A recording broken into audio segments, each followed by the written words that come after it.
Hello, everybody, and welcome to another episode of Acting in Shakespeare by Robert Cohen. This time we're tackling Chapter 5, which is entitled simply Antithesis. Beautiful chapter. If you're going to know one thing about Geoffrey St. George, let it be that I love antithesis as an actor. It's an incredible tool for the tool bag.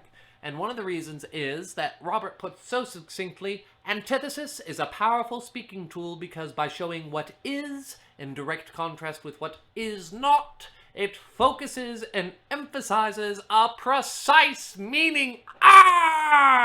Yes! That is so true. So frequently we as actors run into these big, long, glorious lists that Shakespeare builds into his plays, and sometimes even the most professional among us scratch our heads and going, why am I saying these words now? And it's because Shakespeare is developing the most precise, laser-focused meaning for a concept that he possibly can through what it is and what it is not. Very good. Okay, so there's a number of different forms of antithesis that Robert wants to draw our attention to. I don't think it's very exhaustive.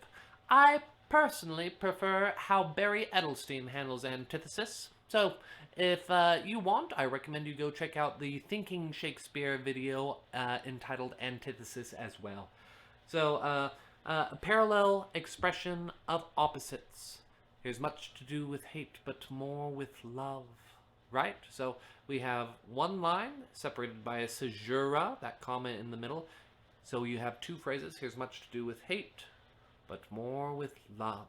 And so they're called parallel because they're set right up against each other. It's antithetical because hate and love are opposites. So Robert's very much about direct opposites and antithesis, at least as it plays in this book. That's unfair of me to say. What is easily explained in examples from Robert's book is very direct opposites, which is why I prefer Barry's book. Enough about that. Okay, parallel contradiction. So this is a contradiction because two people are in opposition to one another. They're arguing, they're contradicting one another. So for an example, for I am sick when I do look at thee, and I am sick when I look not on thee. Okay, these aren't perfect, okay? I haven't rehearsed. Give me a break.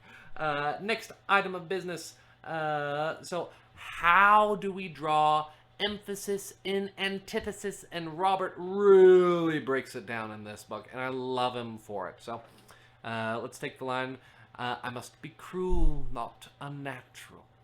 So the way that I drew emphasis to the antithesis, which is cruel and unnatural, is through a change of intonation or pitch. So I'm going to do a little finger chart. I must be cruel, not unnatural. Da da da da da da da da. Right? So you notice that I changed the pitch and intonation of my two antithetical bits, cruel and unnatural, but they're not the same. Cruel goes much higher than unnatural, and that is just the way that human beings that speak English speak it. I must be cruel, not unnatural. It's because you emphasize the preferred half of the antithetical statement. So what you want as opposed to what you don't want, or what is as opposed to what is not. And you make it clear to your hearer what the preferred option is by increasing the pitch at that point. It's so intuitive, but I don't know if I've ran into anybody else that's just thought to put it in the goddamn book. So this is my gift to you. If you're ever wondering, how do I draw emphasis to antithetical statements, you can do it through pitch. You can do it through volume. I must be cruel, not unnatural. Right? I changed the volume there and the pitch. You can use both. You can also draw emphasis through a gesture, through articulation, through elongation. For example, I must be cruel, not unnatural. You see, I extended the U sounds in both those words. Cruel, not unnatural. Right? And by this way, I drew emphasis to those antithetical words. My God! Let's see what else he wants me to say. He takes a brief detour into oxymorons, which makes sense for antithesis, but so an oxymoron is a A noun modified by a contradictory adjective. So, Shakespeare often uses such devices in a comic way to show confusion, neuroses, or a character topsy-turvy in love. And he provides the example of Juliet, which I will do a couple lines from, but you best not judge me. This is incredibly difficult line work, and I'm gonna do my best on a cold read, okay?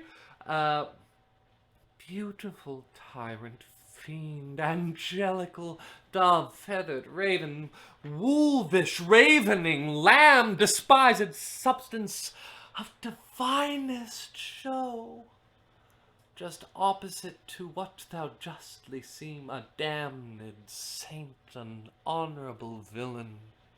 Right? A tricky piece of text because the preferred option is constantly shifting and doesn't maintain its placement within the verse phrasing of a given line. Oh, that was okay though. So, an example of oxymorons. Everybody, that's it. I did a video under 9 minutes. Oh my god, somebody called the Guinness Book of World Records. Thank you so much for joining me. This has been Acting in Shakespeare by Robert Cohen, Chapter 5 on Antithesis. I'll see you later. Mwah.